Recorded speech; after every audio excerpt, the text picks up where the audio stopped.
Welcome back to the channel, man. It's your boy Justice, and my turn signals for the pumpkins came in, so I'm gonna install those today. There's no instructions, so I'm just kind of winging it, but let's hop into it.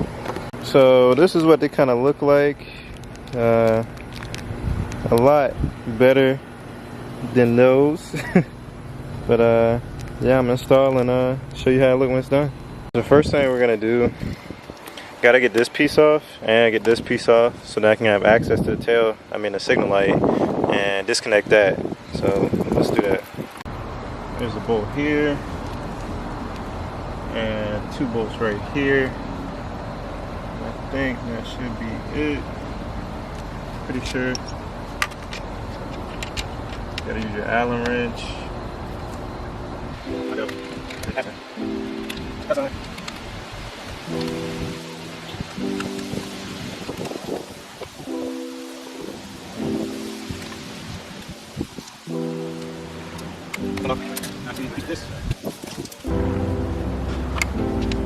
It comes off pretty easily. So that's how it should look. And it's just a matter of just putting everything back together, hooking it right in, and then I'm gonna do the other side and then show y'all what it looks like when it's done. So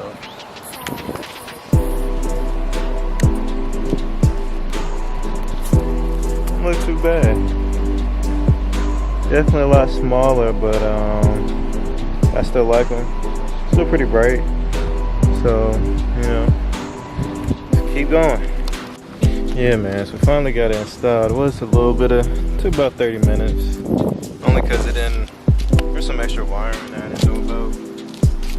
And probably could use an extension, but other than that, it's all good. So,